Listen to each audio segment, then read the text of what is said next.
तो मैं आपको दावे के साथ में कहता हूं कि नौकरी से भी आगे खेती जाती है। इसीलिए हमारे सबने पहले कहा है कि उत्तम खेती, मध्यम व्यापार और लास्ट में नौकरी। लेकिन फिर भी हमें ये अवसर मिला है कि क्या हम आने वाले समय में हमारे युवाओं को इस तरह से वापस जो खेती को छोड़कर जाने जा रहे हैं, उनको हम क्या वापस खेत की ओर ला सकते हैं, या जो शहरों की ओर पलायन कर रहे हैं उनको गांवों की ओर हम ला सकते हैं क्या? इस सब को लेकर जिस तरह से मुझे लगता है कि यहां पर बैठे अगर व्यक्ति संकल्पित होकर और एक मुखी होकर अगर कर ले, इस गेट से बाहर निकलने पर सबका एक ही ध्यान होना चाहिए कि जो यहाँ पर इतने अच्छे प्रेजेंटेशन भी आपने देखे, मैं दोनों भाइयों को बहुत बहुत साइंटिस्टों को धन्यवाद देना चाहता हूं कि पूरी एक एक बारीकी से जिस तरह से इन्होंने एक एक पॉइंट टू पॉइंट बताया है, उसके बाद में मुझे नहीं लगता कि कोई ऐसा कोई प्रश्न रह जाता है कि नेचुरल फार्मिंग से हमें कहीं किसी प्रकार की कोई भी समस्या खड़ी आगे भविष्य में हो सकती है। हमने प्रैक्टिकल देख लिया आज तो। इतने दिन तक आचार्य देवर जी ने जैसा कि प्रधानमंत्री जी के साथ में पूरे देश को संबोधित करते हुए बताया था कि इस तरह से किसान की इनकम भी बढ़ती है, लागत में भी कमी आती है, और उसके बाद में उसको जिस तरह से पेस्टिसाइड का पूरे देश में समस्या बनी हुई है, उससे हम निजात पा सकते हैं।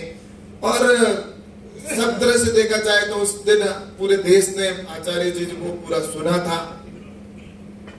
लेकिन उसके बावजूद भी मैं कह सकता हूँ मेरे मन में कहीं न कहीं जिस तरह से मुझे साइंटिस्ट मिलते थे, मैं तो क्योंकि साइंटिस्टों के बीच में ही मामिन साहब रहता हूं, तो मुझे कई साइंटिस्ट ऐसे ऐसे क्वेश्चन करते हैं।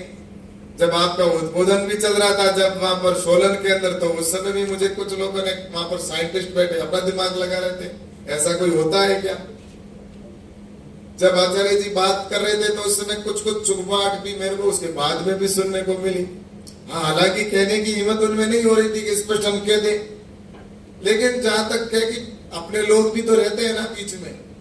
राजनीति में तो थोड़ा थोड़ा ध्यान रखना पड़ता है कि कौन क्या बोल रहा है, इसका व्यू क्या है इस सभा का।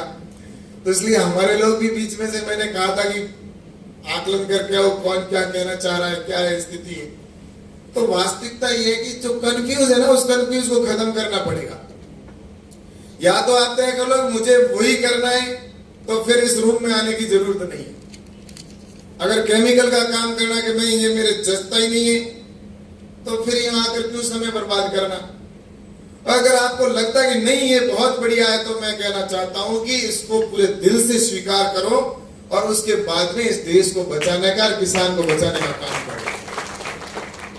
कंफ्यूज का काम अब नहीं रहा। प्रधानमंत्री आदरणीय नरेंद्र मोदी जी कहते हैं हमारे दिमाग डबल नहीं चलाना, हमारा एक ही मकसद है, और मकसद एक ही है कि भारत को परम वैभव तक पहुंचाना है, गरीबों का कल्याण करना है, किसानों का उत्थान करना है, और देश को विकसित राष्ट्र बनाना है। तो फिर कंफ्यूज में अगर रहेंगे तो मुझे नहीं लगता कि हम विकसित राष्ट्र बना पाएंगे। तो इसके लिए यहाँ पर मेरा जो कहना है कि यहाँ पर हमारे साइंटिस्ट के अंदर देखा जाए तो सभी पूरी टीम, पूरी आज डीजी से लेकर और एडीजी डीडीजी सारे यहाँ पर उपस्थित हैं। आप यहां से निकलेंगे तो या तो क्लियर कट आज यहां पर कह के जाना कि इसमें कुछ नहीं है, जिसके मन में वो कहते हैं मेरे मन में कंफ्यूज है, तो यहां पर भी कंप्लीट करें, क्योंकि यहां पर पूरी टीम है। यहां पर आपको कोई भी पॉइंट फिर ये ना कहना कि ये पॉइंट मेरे कुछ मन में, जो ये अभी बताया ना आपने, मैंने जो पूछा था क्वेश्चन, ये क्वेश्चन है साइंटिस्टों का ही कीड़ा था, मेरे दिमाग में इतना नहीं था। ये मुझे उन्होंने ही कहा कि ऐसे कोई होता है वहां पर इस गर्मी में कहते इतने तो सब ये बैक्टीरिया मर जाएंगे। तो ये चीजें जो है उसको यहीं पर हमें समाप्त करनी पड़ेगी। देखो देश को बचाना बहुत जरूरी है। ये जितनी तरह की केमिकल की वजह से बीमारियां हुई है, आप देख लीजिए हॉस्पिटलों के अंदर भीड़ लगी हुई है। हॉस्पिटल के अंदर आज किसी को अगर पेशेंट को भर्ती करना होता है तो उसको पेशेंट का उसकी जिंदगी की पूरी कमाई एक सिर्फ 4-5 दिन में खत्म कर देते हैं हॉस्पिटल वाले। 1-1 करोड़ 50-50 लाख से अगर उसकी टेस्टिंग की रिपोर्ट आती है, उस टेस्टिंग में वो 25,000-30,000 रुपए खर्च कर ले देते हैं। 50,000 रुपए हॉस्पिटल वाले कहते हैं तुम्हारी टेस्टिंग है, और टेस्टिंग के तीसरे दिन फिर टेस्टिंग करवानी। 5 दिन अगर 7 दिन बीमार हो गया कोई आदमी तो 7 दिन में 3 तो टेस्टिंग के 1 लाख 1.5 लाख तो उसी में चला जाता है। इस तरह से ये बहुत ही पुण्य का काम है। हम कई लोगों की जिंदगी बचा सकते हैं। स्वास्थ्य हम सब के लिए जरूरी है। ये कोई अपना नहीं है कि ये उत्पादन बढ़ जाएगा, ये हो जाएगा। ये ठीक है, उत्पादन तो अपना आज निश्चित रूप से बढ़ा हुआ है। कई लोगों के यील्ड घट जाएगी, 3 साल तक घटेगी। कहाँ घट रही है? आपने यहाँ पर खेत में देख लिया, प्रैक्टिकल सारा यहाँ पर बता दिया, कोई नहीं घट रही है।